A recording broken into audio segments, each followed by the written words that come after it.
What if the most overlooked student at school held the power to change everything with just a single note? The morning air clung thick around the apartment buildings in the South End, where silence was often more familiar than comfort. On the third floor of one aging brick complex, in a cramped kitchen with cracked linoleum floors and cabinets that moaned with every open, a boy sat quietly at a wobbly table.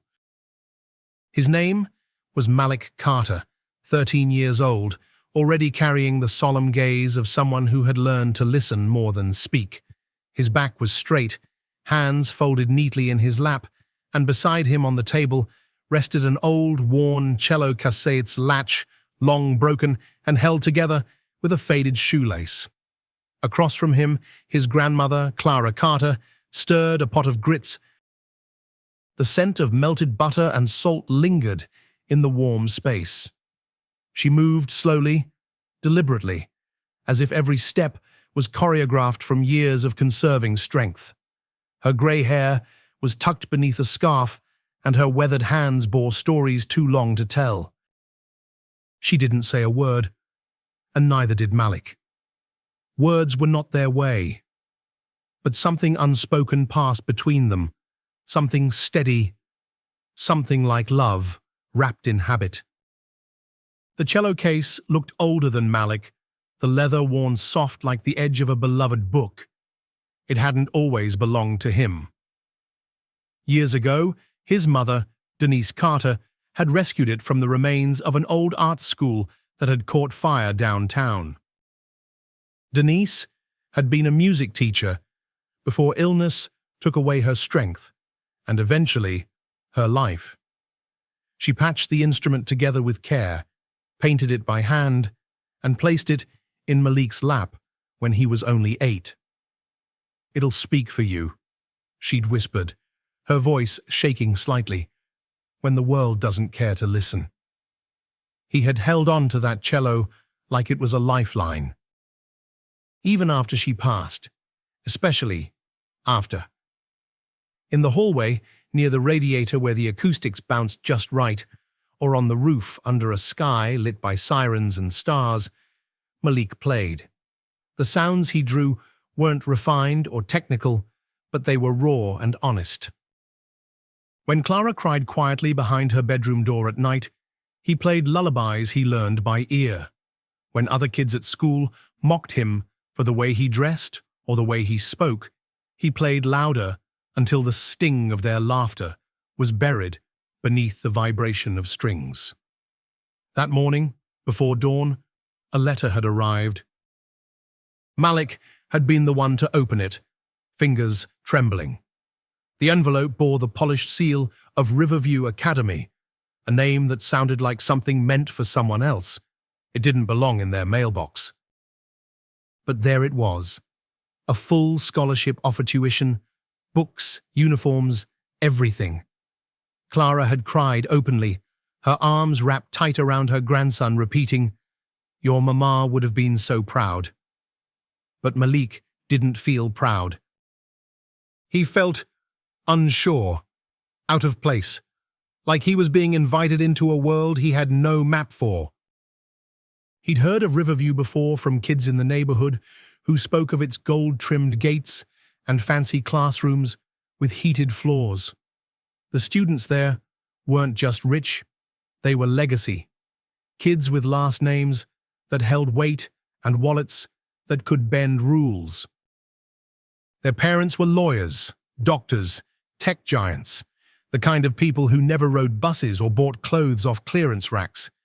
Still, he went. That first morning of school, Malik woke before the sun. He wore the crisp navy uniform sent to him by the scholarship office. It was a size too big and stiff around the collar. His sneakers were clean, but old, the soles curling at the edges. He smoothed his hair, packed a lunch in a wrinkled brown paper bag, and slung the cello case over his shoulder. Clara kissed him on the forehead and whispered a prayer, the same kind she used to say for his mother. Then he walked to the bus stop, alone. As the city blurred past his window, Malik couldn't help but notice how the world changed the closer they got to Riverview. The cracked sidewalks gave way to manicured lawns. The rusted fences disappeared, replaced by black iron gates taller than the people who walked past them. When the bus finally pulled into the school lot, he froze. The building stood like something from a postcard, stone pillars, glistening windows, and a staircase too clean to be real. Students stepped out of luxury cars, dressed in custom uniforms and polished shoes. Their laughter filled the air like confidence. Malik stepped off the bus and felt the weight of eyes before he even reached the doors. Some looked at him with curiosity, others didn't bother hiding their disdain, but none of them saw what Clara saw when she looked at him. None of them knew the music that lived in his chest, and he hadn't even played a single note yet. The halls of Riverview Academy gleamed like a museum. The floors were so polished, Malik could see the reflection of his cello case swinging gently against his leg. Paintings of former headmasters lined the walls, stern white faces, frozen in gold frames, their eyes following him as he passed. He moved quietly, almost carefully, as if afraid his presence might scratch the surface of a place that wasn't built for boys like him. When he found his homeroom, he hesitated outside the door for a moment, clutching the cello case a little tighter. Then the bell rang, loud and sharp. He pushed the door open. The room fell silent. Dozens of heads turned in unison, their expressions ranging from curious to amused. A girl near the front whispered something to her friend. They both giggled. Malik kept his eyes low and made his way to the only open seat in the back. "Name?" the teacher asked without looking up. "Malik Carter," he said softly. She paused, jotted something on her attendance sheet, then continued without acknowledgement. No welcome, no smile. The day unfolded like a blur. Teachers introduced themselves in clipped tones. Students gathered in groups as if by instinct. At lunch, Malik sat alone on the far end of a bench in the courtyard, unwrapping his peanut butter sandwich while clusters of classmates laughed about vacations in Italy, private tutors, and ski trips. He chewed slowly, barely tasting anything. Every so often, he heard his name once in a sneer, twice in whispers. And then laughter. But it wasn't until his last class of the day that something shifted. Music theory. A subject that, on paper, should have been a haven. Instead, it was another test. The teacher, Mr. Whitmore, was tall, silver-haired, and sharply dressed in a tailored vest. He stood like a man who thought of his classroom as a stage, his voice full of flourish as he spoke about composers whose names most of the students couldn't pronounce, let alone understand. He talked of structure and form, of Tchaikovsky's elegance and Bach's genius, his words soaked in the kind of pride that always seemed to exclude more than it welcomed. At the end of the lecture, Mr. Whitmore stepped back and scanned the room. Who here has prior musical experience? Several hands rose. Violin, piano, flute. Then, slowly, Malik raised his. Yes, Mr. Carter, the teacher said, his tone shifting with subtle surprise. I play the cello, Malik replied. Mr. Whitmore smiled, but not in a kind way. There was something sharp behind it, something calculated. Wonderful, he said. Then you'll open next week's fall showcase assembly. It's decided. Gasps and murmurs swept through the classroom. Malik's heart jumped into his throat. But I haven't, he started.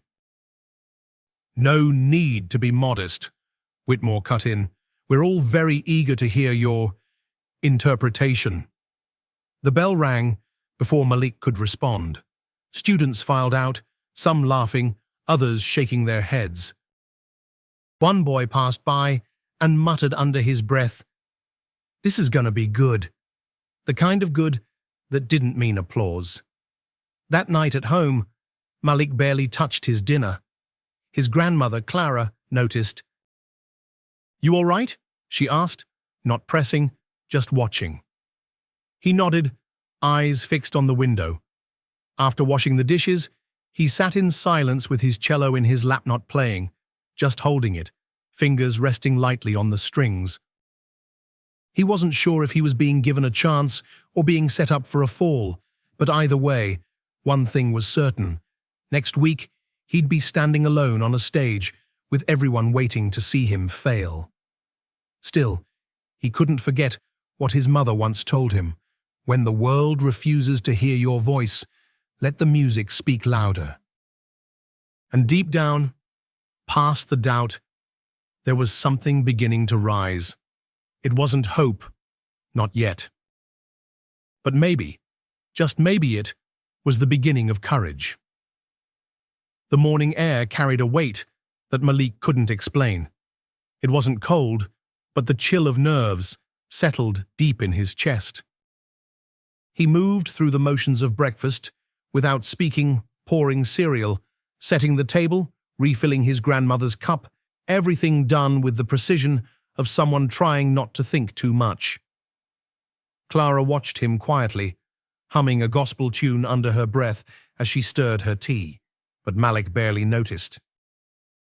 The announcement from Mr. Whitmore still echoed in his mind. It hadn't been an invitation. It had been a setup, a public challenge, issued with a smile that wasn't warm. He could see it clearly know how the man had made a show of singling him out. Not to celebrate him, to expose him. The performance was less than a week away. At school, the atmosphere around him had shifted. Students who had previously ignored him now smirked when he passed by. Others whispered, casting glances his way, like he was already the punchline of a joke being written in real time. Even teachers seemed more distant, polite, in a hollow kind of way. By the end of the day, Malik's name was being said too often, too casually. He tried to sign up for rehearsal space in one of the music rooms that afternoon. But the receptionist said the rooms were fully booked. "Maintenance," she added, not even looking up from her computer. The next day, it was the same. "Still under review," another reply. "Try again tomorrow." Eventually, Malik stopped asking. With nowhere else to go, he found an old janitor's closet down near the gym. It smelled faintly of bleach and damp concrete, but it was quiet. The light above buzzed and flickered when it felt like it, and he had to sit on an overturned milk crate. But it was something. He began practicing there every day after school, just him, his cello, and the silence. The cello wasn't the one the school had provided. That instrument had been offered by Mr. Whitmore the day after the announcement. "A proper cello for the showcase," he'd said, unlocking a tall cabinet and presenting a sleek black case like it was a gift. But when Malik had tested it, the notes felt off. The wood was polished, the strings clean, but one of them buzzed strangely, and when he ran his fingers along the back, he felt a thin crack that hadn't been properly repaired. He glanced up at Mr. Whitmore, who was already watching him. "It's been used a few times," the teacher said with a casual shrug. "I'm sure you'll manage." Malik had nodded silently and taken it, but deep down, he knew. It wasn't an instrument. It was another obstacle. That night, he brought the school cello home and set it on the floor beside his own, the beat-up old thing his mother had given him years ago. Its body was scuffed, the paint faded in places, but it sounded like home. Malik sat beside it, resting his hands on the curves of its worn frame, and didn't play. He just breathed. Later, Clara stepped into his room, wiping her hands on a dish towel. "Something wrong with it?" she asked, nodding at the sleek school instrument. Malik hesitated. "It's not mine." She walked over, looked at it, then looked at him. "Play it like you do yours," she said gently, "and it will be." But her words, kind as they were, didn't land the way they used to. Not because she was wrong, but because he knew this wasn't just about music. Not anymore. That night, when the apartment fell quiet, Malik pulled out his own cello, tuned it slowly, and began to play not the expected classical pieces, not Bach or Brahms, but something else, something born from memory. From quiet, from ache. The notes came low and slow at first, like the start of a conversation after a long silence. Then stronger, more certain. He played until the doubts dulled, until the tension in his chest loosened just enough to breathe. And when he finally put the bow down, the room felt different. Not better, but honest. The whispers began before Malik even entered the building. By the time he stepped through the doors of Riverview Academy that morning, the rumors had already spread.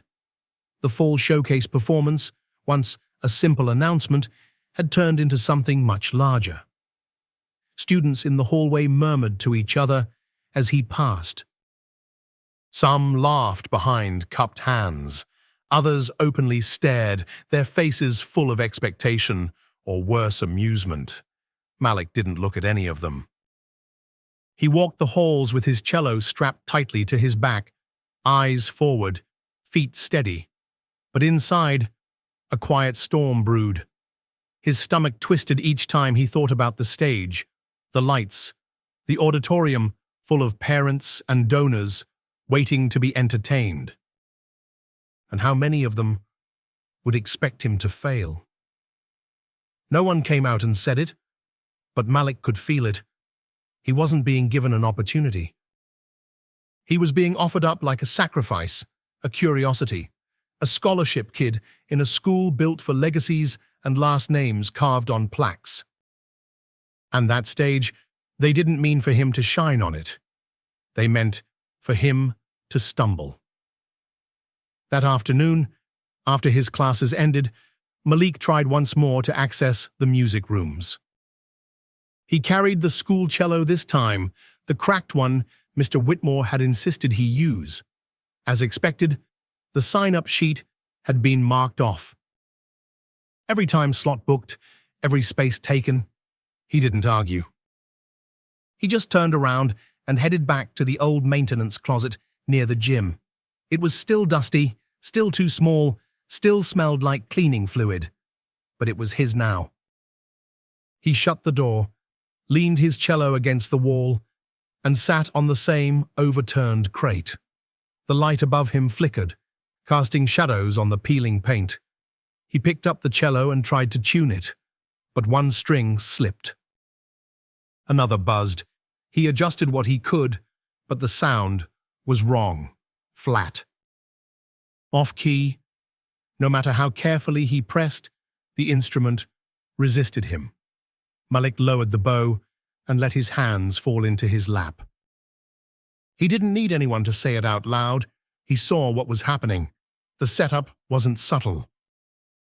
His rehearsal times were blocked. His practice space was hidden. And his instrument, the one provided by the school, was broken in ways only a musician would notice. It wasn't neglect. It was design. That evening, at home, Clara noticed the slump in his shoulders. She didn't ask questions. She just placed a warm plate in front of him, patted his hand, and hummed an old hymn under her breath. But Malik couldn't eat. His appetite had gone days ago. He sat by the window after dinner, watching the city lights blink in the distance, his own cello resting quietly beside him. He hadn't played it in days, not since Mr. Whitmore gave him the school instrument, not because he didn't want to, but because he was afraid to lose the feeling. His cello had always been a refuge, a friend. He didn't want to bring his frustration into it. But that night, something changed.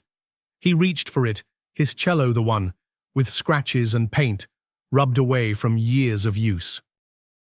He sat on the floor, cradled it like he had 100 times before, and closed his eyes. And he played. Not to practice. Not to prepare. Just to feel. The melody that came wasn't a song he had ever learned. It didn't belong to any composer or follow any structure. It was something entirely his own. The notes started slow, unsure, like testing a memory. Then they grew bolder, stronger, filled with hurt and longing, yes, but also strength. A quiet defiance wrapped in harmony. It wasn't perfect, but it was his. As the music filled the apartment, Clara stood silently in the hallway, one hand on the doorframe, the other pressed to her chest. She didn't interrupt. She didn't speak.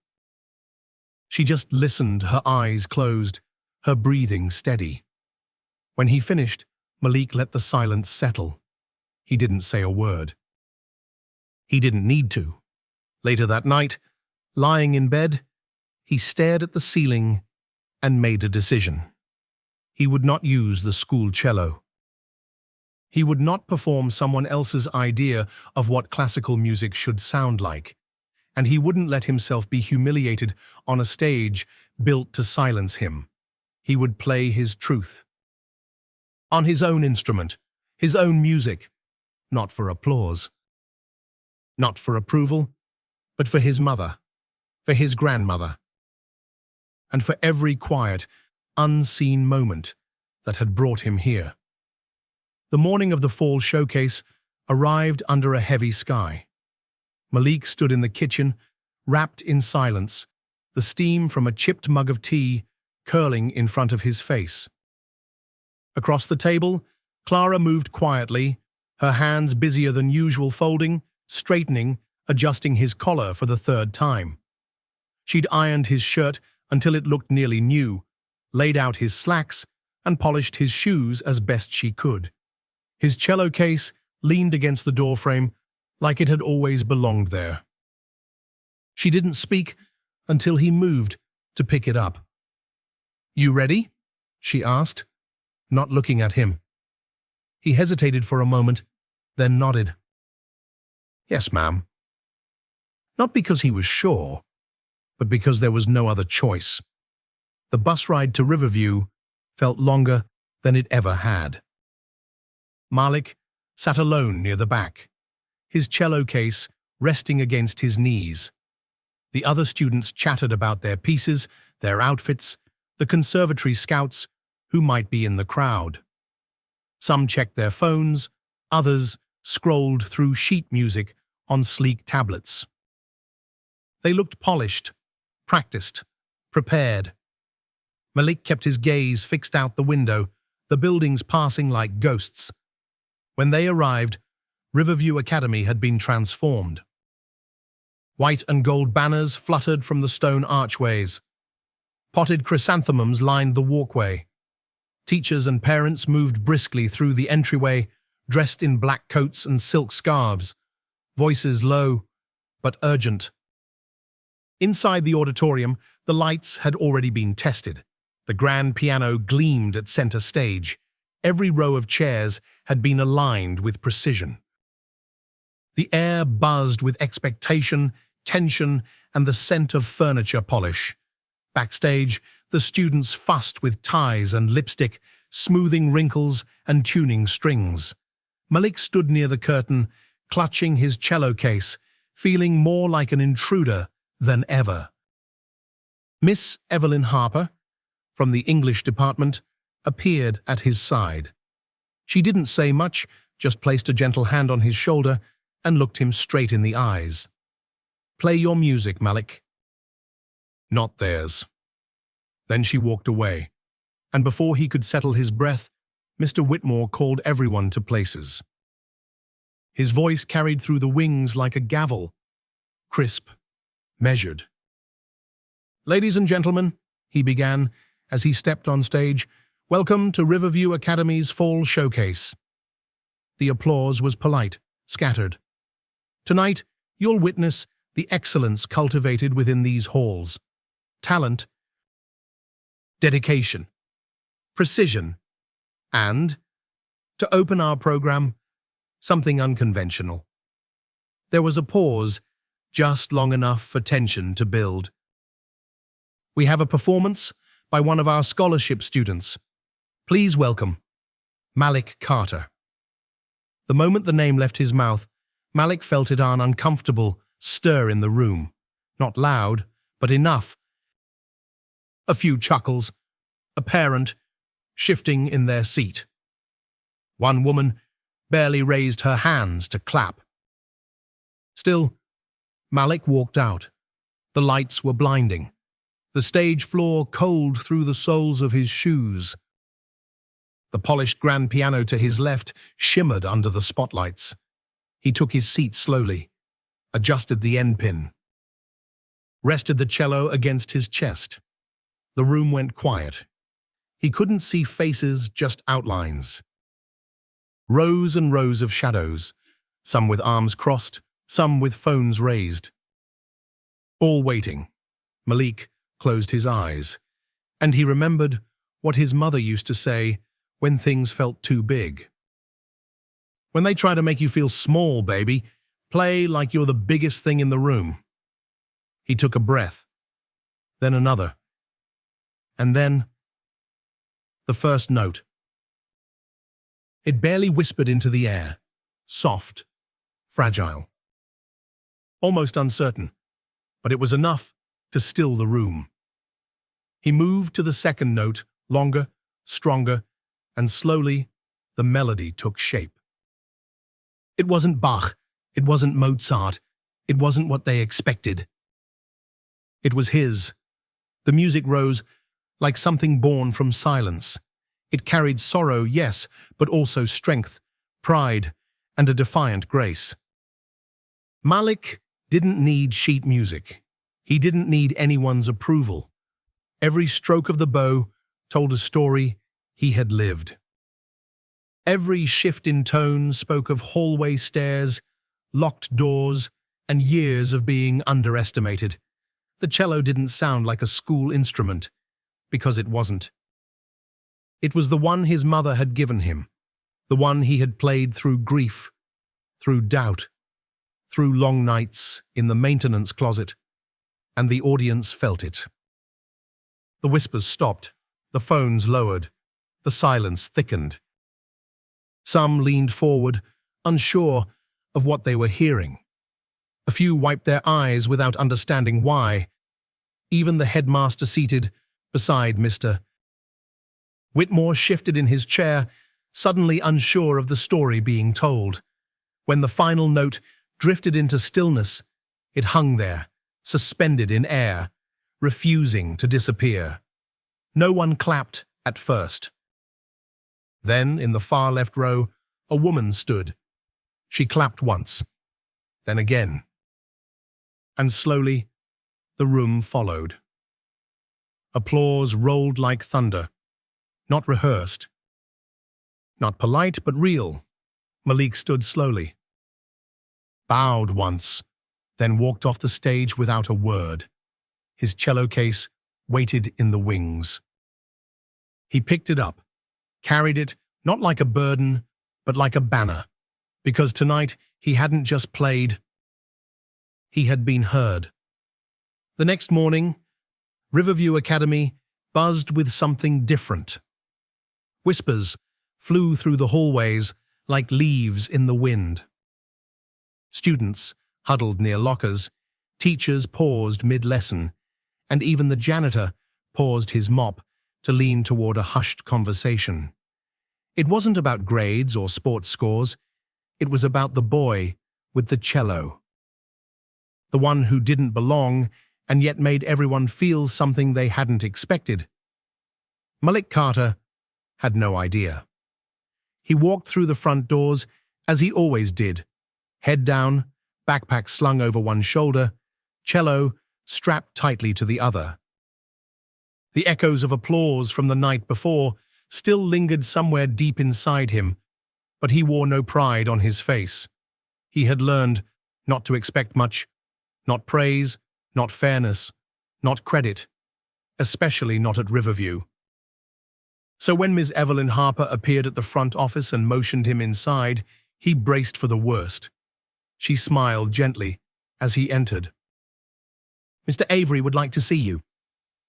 The words felt sharp in the air. Principal Richard Avery was known for his cold precision. He rarely smiled, he rarely spoke unless necessary. His office door stayed closed more often than not, and when it opened, students usually came out pale. Malik stepped inside. The office was neat, every book aligned, every award perfectly centered. Principal Avery stood by the window, hands clasped behind his back. He turned slowly as the door closed behind Malik. "Sit down, Mr. Carter." Malik obeyed. There was a long pause, the kind adults used when they weren't quite sure how to begin. "I attended the performance last night," Avery finally said. "It was unexpected." Another pause. "You played an original composition. That's correct?" Malik nodded once. Avery studied him. "You didn't submit that to Mr. Whitmore beforehand?" "No, sir." "Why?" Malik hesitated. "I didn't think it would be accepted." Avery didn't respond right away. He walked around his desk and sat down across from Malik, folding his hands. "I've heard many performances on that stage over the years," he said. "Some technically flawless, some less so, but yours moved people. Including me." Malik said nothing, unsure where this was going. Avery leaned back. "Which brings me to a decision. The board has asked me to nominate a student from Riverview for the Winter Youth Arts Fellowship in Chicago." Malik's breath caught. Avery continued. "Normally, the selection is handled through the music department. But after what I witnessed last night, I've decided to put your name forward." Malik stared at him. "You'd be representing this school," Avery said firmly. "It will not be easy. You'll be judged on composition, performance, and interpretation, and I expect discipline, punctuality, and maturity." "Yes, sir." "Good." Another long pause. "You may go." Malik stood, still stunned. As he reached the door, Avery added one final comment, more quietly this time. "You reminded us what art is supposed to do." Malik didn't smile. Not yet. But as he stepped into the hallway, the edges of his heart began to thaw. Word spread quickly. That same day, Mr. Whitmore summoned Malik to the music room. His usual cold gaze was tempered by something new, an edge of discomfort, or perhaps guilt.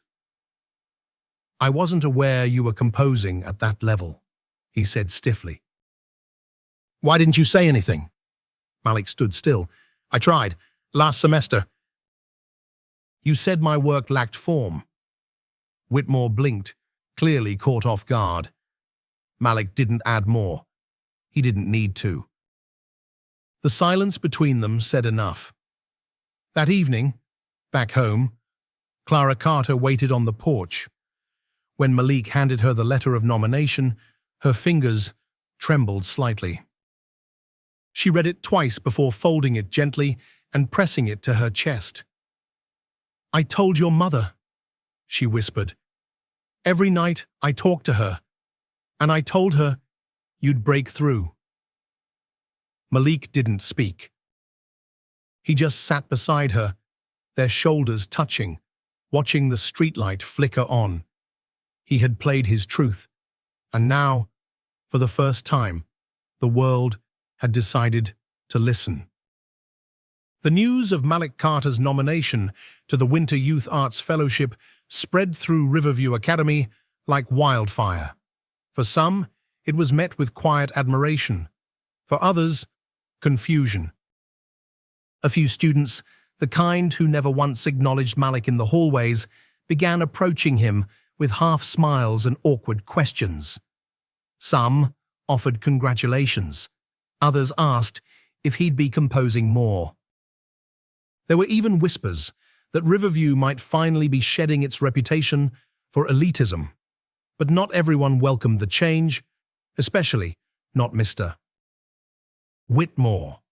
Though he said nothing publicly, those who had been in his class long enough recognized the shift in his behavior.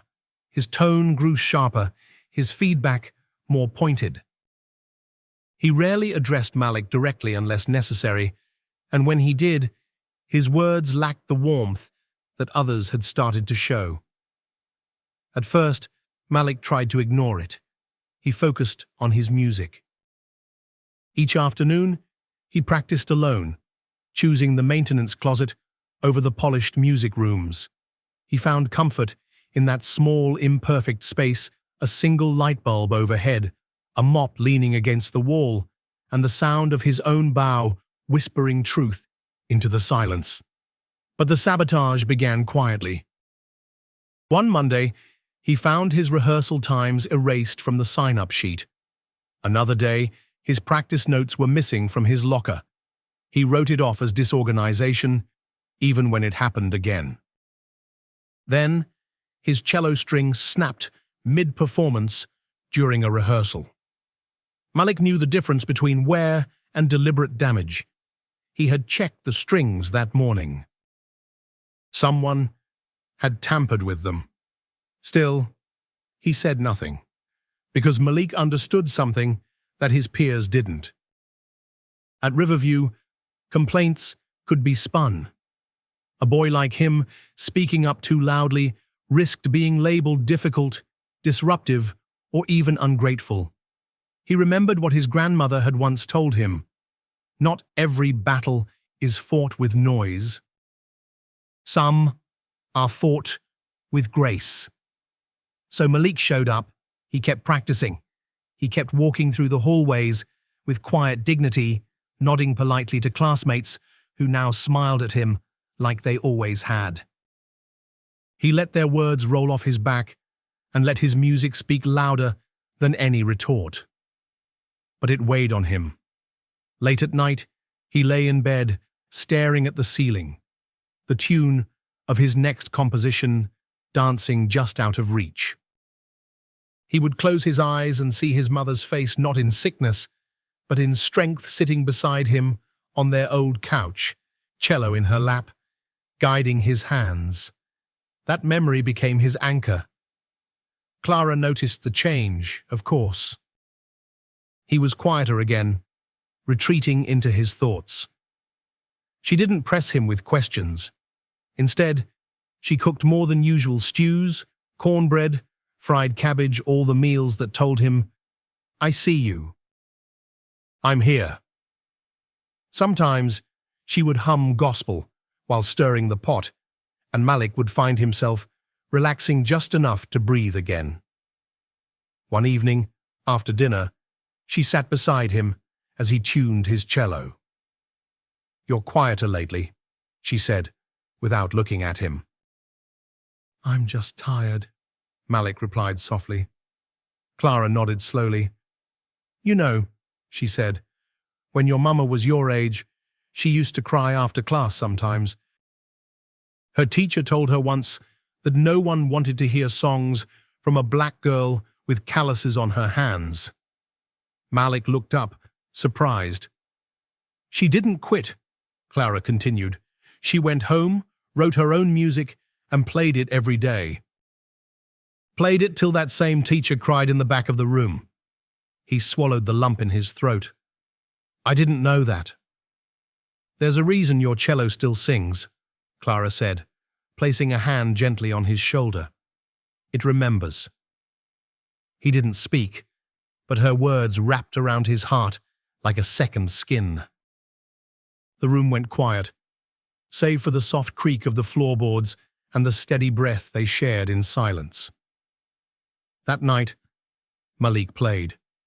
Not for a stage, not for a nomination, not even for recognition. He played for his mother, for the girl who had been told her music didn't belong, for his grandmother, who had never stopped believing. And for himself, the boy who once played lullabies in the dark, trying to drown out sorrow. Each note he drew from the strings carried years of silence, of restraint, of waiting. And now, finally, it was time to be heard. The whispers came back, but this time, they were different. They didn't carry the same sting of mockery. They were quieter now, uncertain.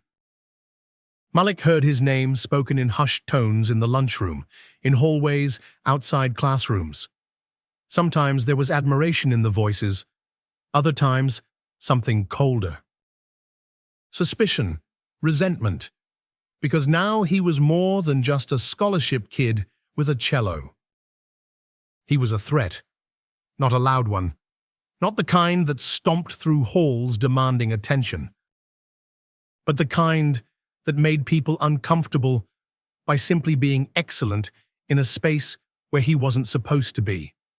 That unease showed itself in subtle ways. Some students avoided eye contact. A few teachers who had once warmed to him now kept their distance. And then came the rumors. He didn't write that song. Someone must have helped him.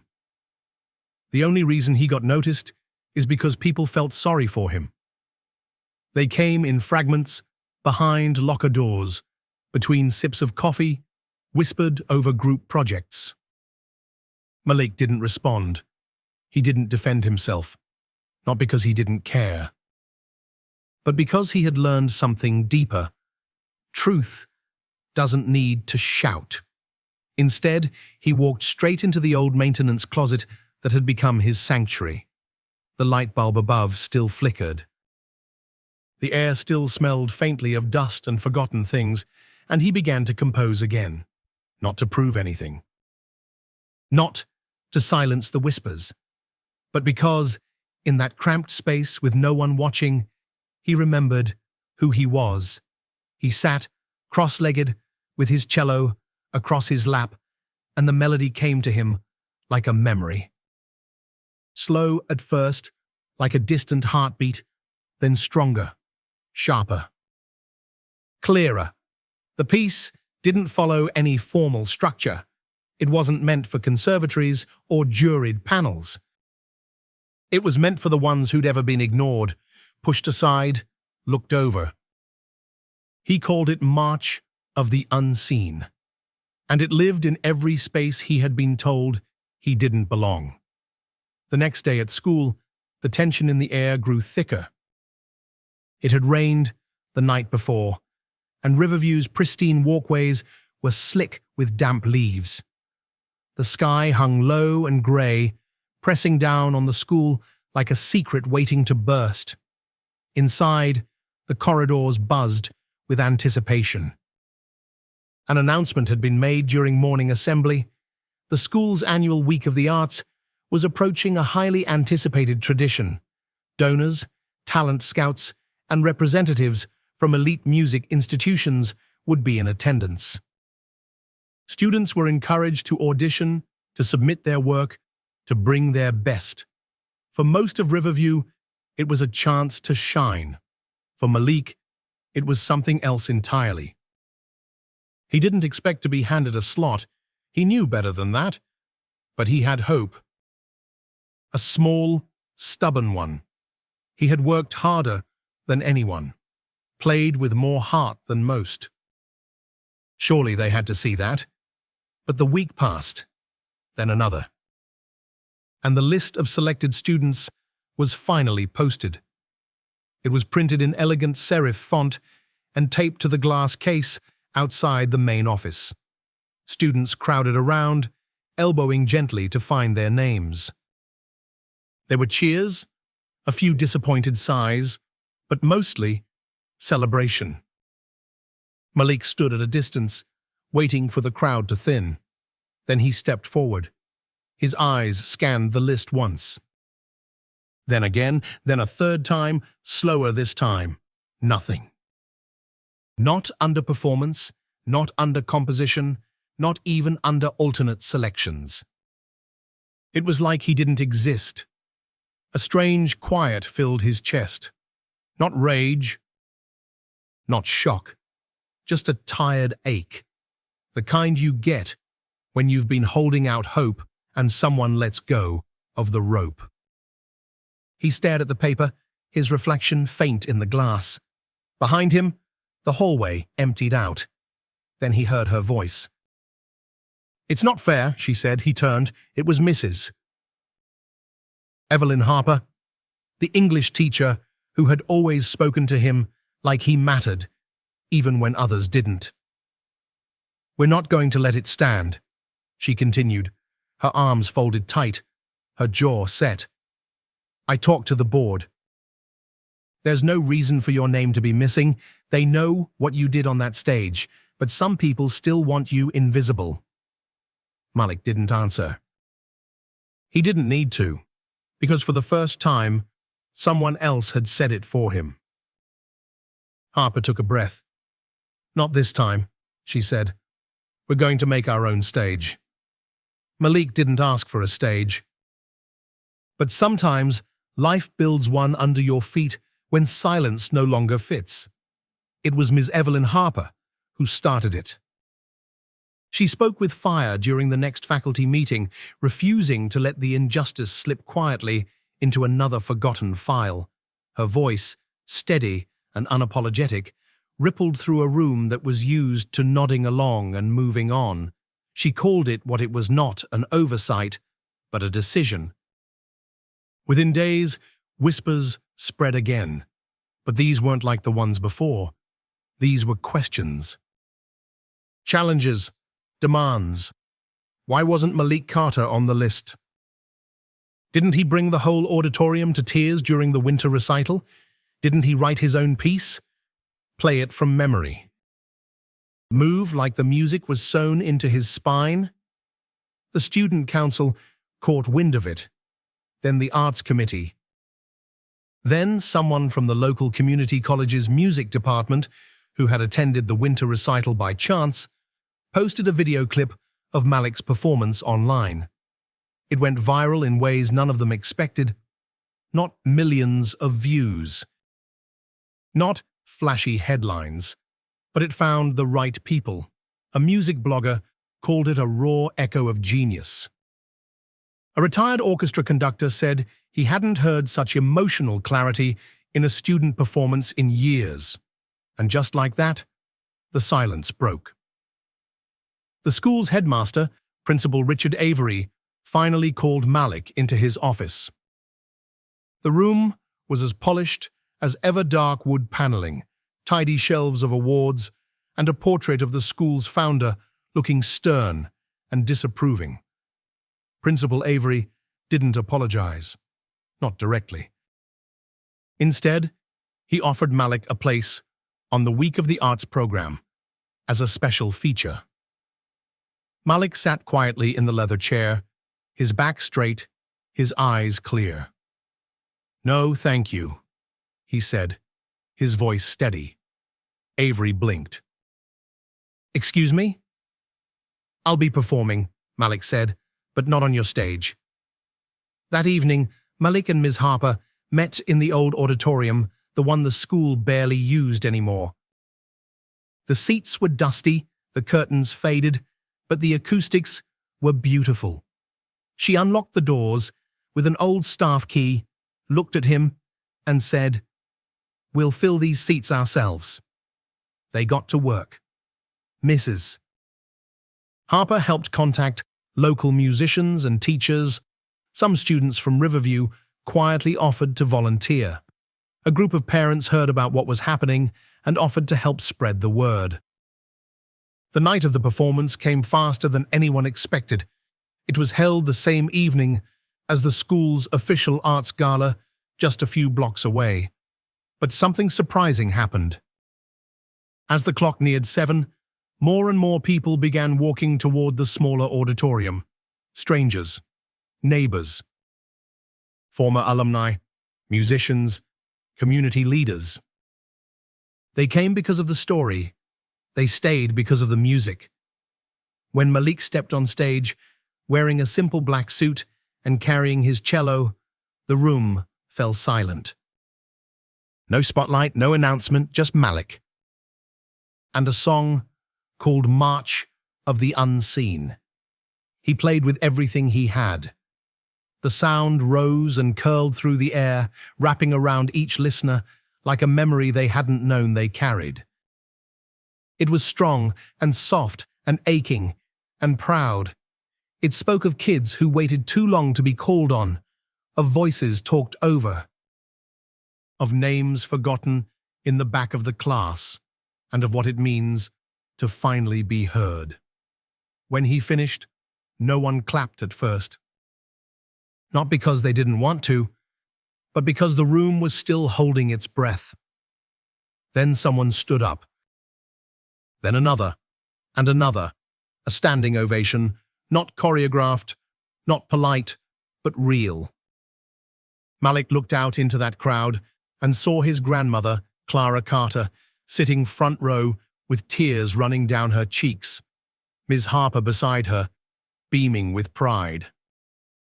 Behind them, people who didn't even know him, rising to their feet for a boy who had once been invisible. And for the first time, Malik didn't feel like he had to prove anything. He was already enough. The Monday after the Courtyard concert felt different. The air carried a new kind of quiet, not the silence of dismissal, but the pause before something begins. Malik Carter walked through the main gates of Riverview Academy the same way he always did. Cello, strapped across his back, chin up, eyes forward. But for the first time since he'd arrived, people moved aside, not to avoid him, but to acknowledge him. There were no cheers, no fanfare, just quiet nods. Glances that lingered a little longer. Students who used to whisper now fell silent as he passed. Others gave small, hesitant smiles, as if they weren't quite sure how to apologize, but wanted to be seen trying. Malik wasn't looking for praise. What he felt now wasn't satisfaction. It was clarity. He had played his truth into the night air, and for once, the world had not turned away. But inside the administration building, a different kind of silence had taken hold. The school newsletter made no mention of the Courtyard concert. It printed a glossy 2-page spread on the official gala, complete with staged photos, quotes from donors, and a glowing review of the carefully curated excellence on display. Malik's name was nowhere in sight. Neither were Ms. Harper's, Mr. Brooks's, or any of the other students who had performed that night beneath the string lights and stars. But something had shifted, and the administration couldn't hide it for long. Parents began talking. One mother, who had quietly left the official gala to attend the Courtyard concert instead, posted a photo of Malik mid-performance. The caption read, "This was the real Riverview." Within hours, it was shared hundreds of times. Alumni chimed in. A local reporter reached out. An education blog published an article titled, "When the Music Comes from the Margins." The school board took notice. So did the headmaster. And so did Mr. Whitmore. The music teacher returned to his routines, but the usual arrogance had faded. He lectured with clipped tones and stiff posture. His once cutting sarcasm had dulled, replaced by forced politeness. But Malik could still feel it, the weight of Mr. Whitmore's gaze tracking him across the room. Calculating, cold, not admiration. Not remorse, just control, slipping away. Malik kept to his rhythm.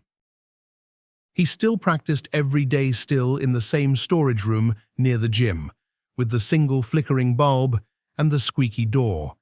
He no longer asked to use the music hall. His requests had stopped being answered. The secretary always offered the same shrug. Must be a scheduling error. His own cello was beginning to wear again. The wood was drying out from the changing air, the strings losing tension. He asked a junior staff member if there were spare materials, but nothing came of it. Then came the familiar signs, subtle, sharp as ever. A page of notes torn from his notebook. His practice schedule removed from the board. One day, a string snapped mid-play.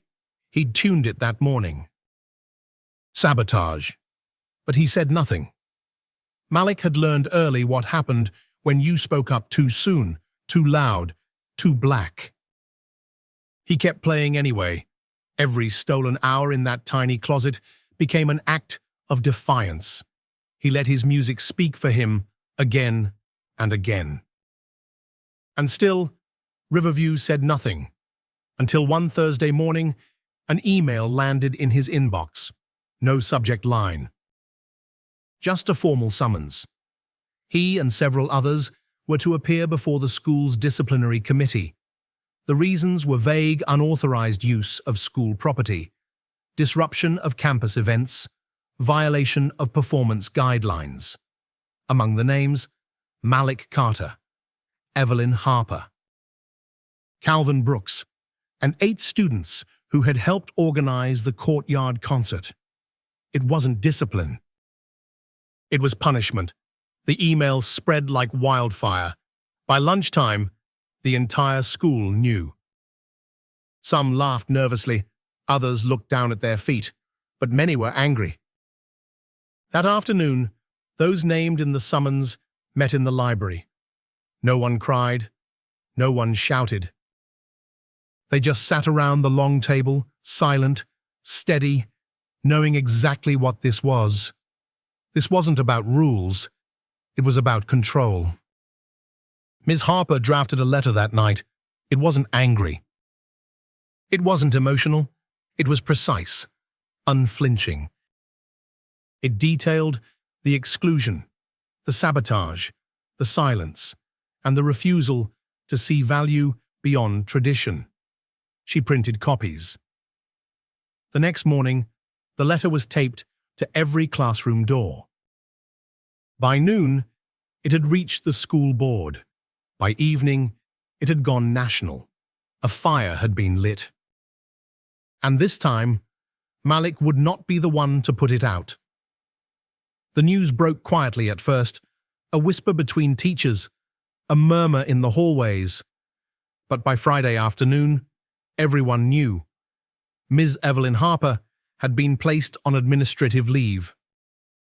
No hearing, no explanation, just a curt announcement in the faculty group chat from Principal Richard Avery. Ms. Harper will be taking a leave of absence effective immediately. Her classes will be reassigned. For students like Malik Carter, it felt like a gut punch. 1 minute she was standing beside them, a steady voice in the chaos. The next, she was gone, erased from the building like she had never existed. But her presence lingered. The letter she wrote, the one taped to every classroom door, had been taken down by custodians. Still, it lived unphotographed, reposted, shared to student forums and parent networks. The message spread far beyond Riverview's polished walls. Local news stations picked it up. One headline read, "Black educator suspended after exposing school inequities." Parents began calling the school. Alumni wrote letters to the board. Several teachers expressed concern quietly, carefully, but the administration stayed silent. Malik sat in his English class that Monday morning, staring at the empty desk where Miss Harper had once perched during discussion. The substitute teacher handed out worksheets with a trembling hand, avoiding eye contact. The classroom felt colder, like something vital had been taken and no one wanted to name it. The disciplinary hearing was still scheduled for Friday, but something was shifting. Malik could feel it in the way students looked at him now, not just with sympathy, but with a shared sense of outrage. "They think we'll just take this," whispered Maya, one of the violinists who played beside him at the courtyard concert. "But we won't." That afternoon, a group of students gathered outside the music building. They didn't yell, they didn't hold signs, they just stood in silence, holding photos of Ms. Harper and pages from her letter. The following day, there were twice as many, then triple. By Wednesday, over 100 students stood quietly in the courtyard. A new headline appeared: "Student sit-in grows as black teachers' suspension sparks outcry." The school board could no longer ignore the storm. On Thursday, Malik received another email, this one not from the principal, but from the superintendent herself, Dr. Lorraine Atkins. She requested a private meeting with him and 2 other student leaders. The tone was formal, but not harsh. It was curious, as if the board had finally realized that listening might be their only option left. The meeting took place in a glass-walled conference room at district headquarters. Malik sat across from Dr. Atkins and 2 board members, his hands folded in his lap. He didn't speak with anger. He didn't raise his voice. He simply explained what had happened, not just to him, but to others like him, about the cello, about the denied requests, about the performance that wasn't allowed to exist. He spoke about Ms. Harper too, about how she saw them when no one else did. When he finished, Dr. Atkins said nothing for a long time. Then finally, quietly, she said, "Thank you." By Friday, the disciplinary hearing was cancelled. The charges were dropped. And on Monday morning, Ms. Harper returned to her classroom. She walked in without a word, set her bag down, wrote Act 3 on the board, and turned around, eyes scanning the familiar faces of students who had chosen to stand with her. A small smile touched her lips. "I hope you all did the reading," she said. And just like that, they were back. But Riverview would never be the same. A week later, Principal Avery stepped down. The school board launched an equity review of the entire district. Malik was invited to speak on a panel about student advocacy and the courtyard concert. It became an annual event this time, sponsored by the district itself. Malik didn't ask for recognition, but he received something better, a letter in the mail. No return address, just a folded piece of parchment inside. It read, "What you did mattered. Don't ever let them convince you otherwise." Malik smiled. He picked up his cello and played.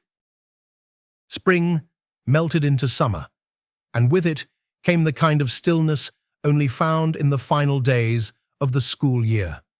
Exams were over. Hallways echoed with laughter instead of tension. The scent of cut grass drifted through open windows. But for Malik Carter, this quiet season wasn't an end, it was the beginning of something he had long imagined, but never truly believed would come. On the final Friday of the semester, Riverview Academy unveiled a new wing of the arts building.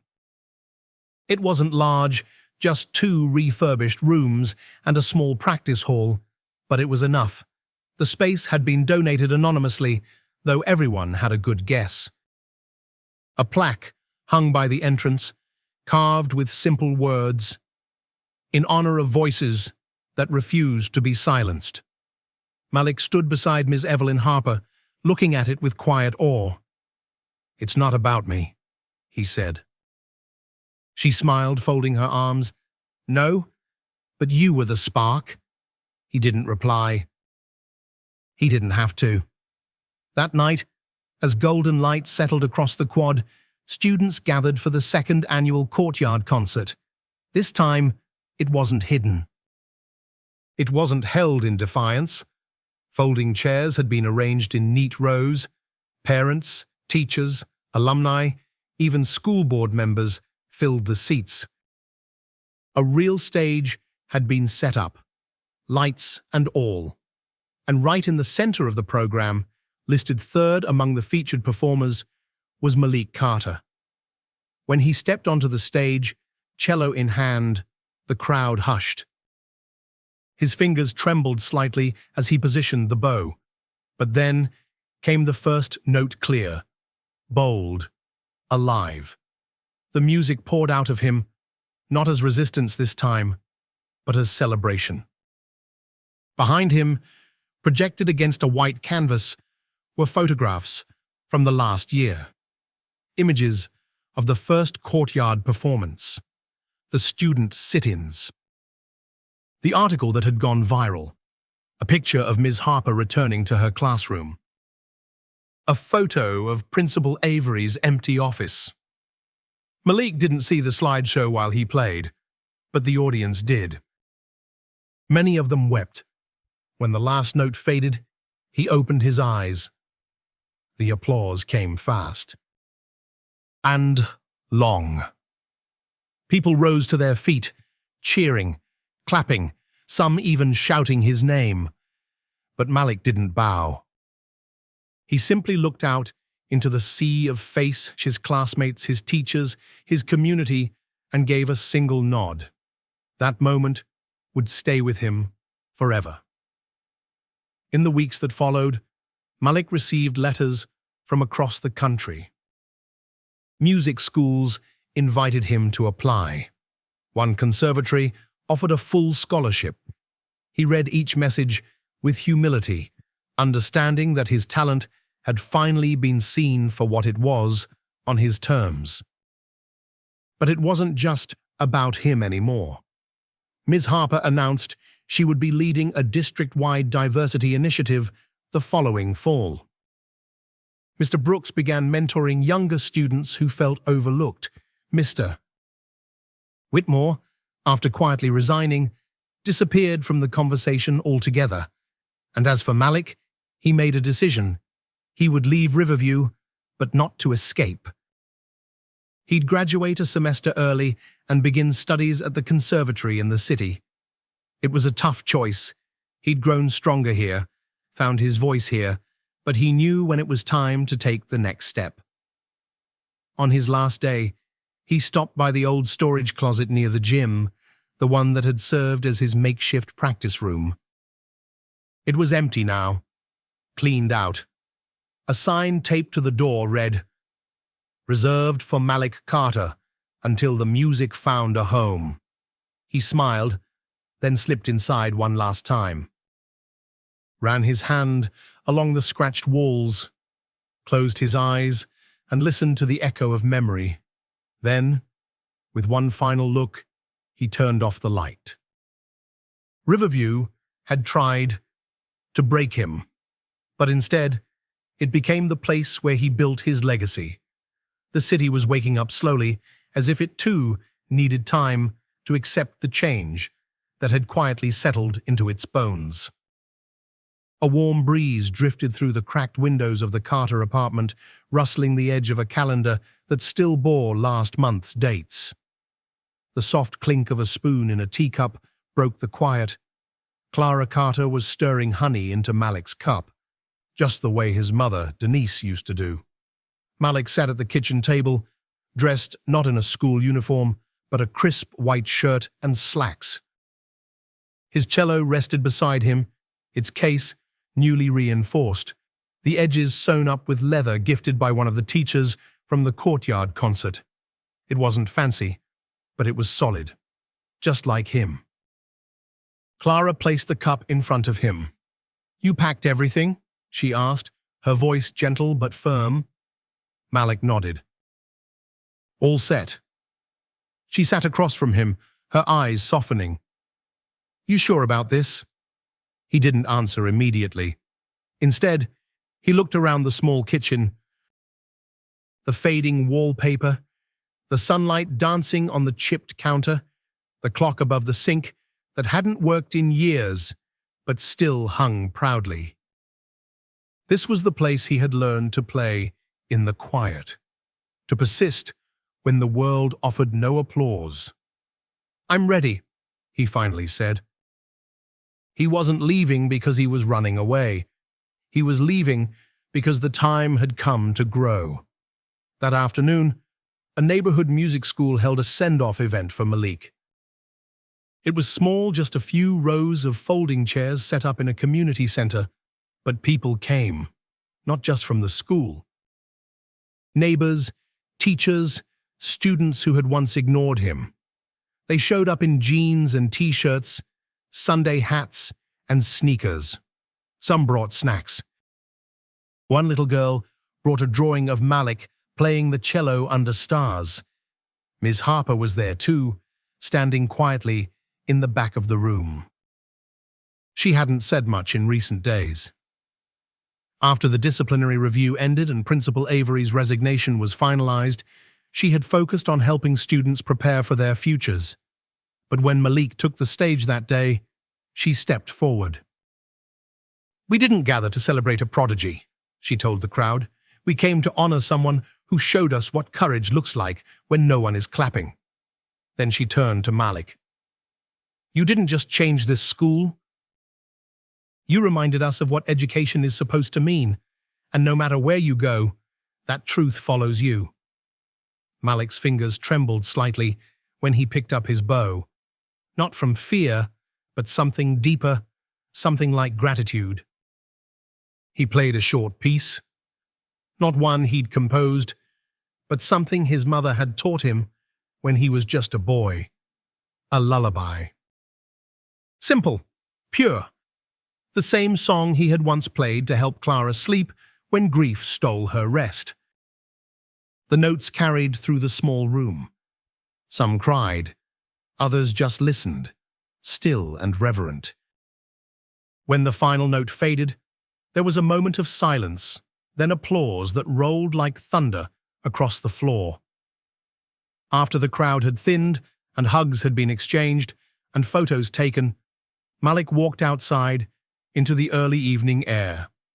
The sky was streaked with orange and gold. A cab waited at the curb, trunk open. He looked back one last time. Clara stood in the doorway of the center, her hand raised in farewell. He didn't cry. He simply smiled, placed his cello in the back seat, and climbed in. As the cab pulled away, the neighborhood passed by slowly. The corner store with the squeaky door, the fire hydrant he used to sit near while practicing fingering exercises, the alley where he'd once run to catch a bus, cello swinging behind him like a flag. None of it was glamorous, but it was his, and now he carried all of it with him. Later that night, in a small dorm room at the conservatory, Malik unpacked. His roommate, a quiet boy from Chicago, was out exploring the campus. Malik sat on the edge of his bed. The cello leaned against the wall. He didn't play that night. He didn't need to. He had already said everything that needed to be said. And the world at long last was still listening. In life, we often witness quiet strength, not the kind that shouts, but the kind that endures. Malik Carter's journey reminds us that true courage isn't found in applause or praise, but in rising each day despite being overlooked or doubted. He didn't let the injustice at school define his future. Instead, he stayed rooted in the values his mother and grandmother instilled in him: resilience, dignity, and grace under pressure. For older adults, Malik's story is a powerful reminder that our influence lasts far beyond our youth. The love we give, the wisdom we share, and the strength we model can shape generations to come. Even when the world seems indifferent, every act of support, every belief we hold in someone's potential matters deeply. Let Malik's story be a call to keep believing, to keep encouraging, and to never underestimate the quiet power of persistence. Because sometimes the greatest legacy we leave isn't written in history books, but in the lives we quietly help rise.